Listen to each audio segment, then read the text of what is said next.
In de Smelenhof in IJsselstein werd dit weekend 3 keer de slagwerkshow Percussion Fantasy opgevoerd.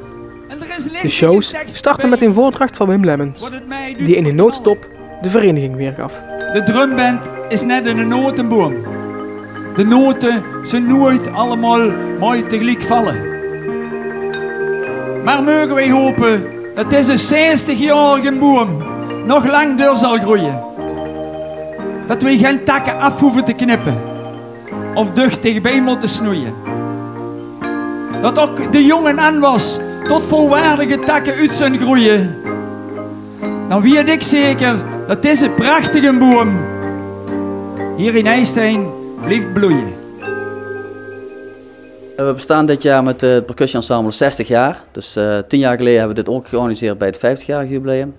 Dus nu hebben we dat nogmaals georganiseerd 10 jaar later. En eigenlijk een beetje dezelfde opzet, 2 avonden en 1 middag. Zodat we voor de jeugd ook wat kunnen brengen, een verkort programma. Dit wordt georganiseerd door het Percussie Ensemble. Dus we hebben een jubileumcommissie opgericht. En die zijn aan de slag gegaan om dit op te gaan zetten. En daar hebben we allerlei mensen bij betrokken en zo hebben we het opgezet. Het Percussie-ensemble is een onderdeel van de muziekvereniging De Pilklank en ging voorheen door het leven als een drumband. Aan deze jubileumshow deden zo'n 40 percussionisten mee. We hebben in het Percussie-ensemble, zeg maar, het seniorenkorps, hebben een 19-tal leden. Dan hebben we een jongere groep Jump, die zijn tussen de 13 en de 18 jaar, die zijn met 10.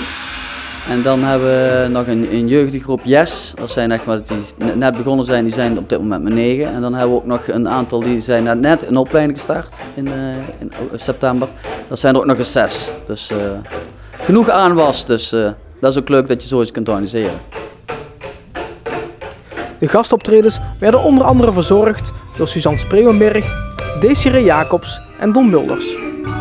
Samen met Jump brachten zij een eigen versie van het door de baseballs gecoverde Umbrella.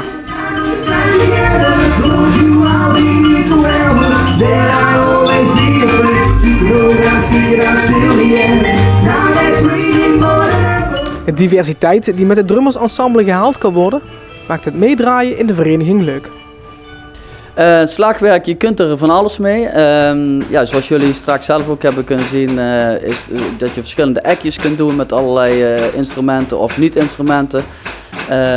Ja, je kunt er humor bij bedenken en je kunt er ook geweldige populaire muziek mee maken.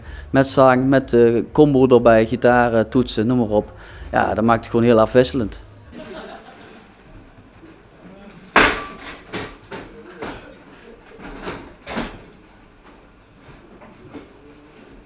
1, 2, 3, 4.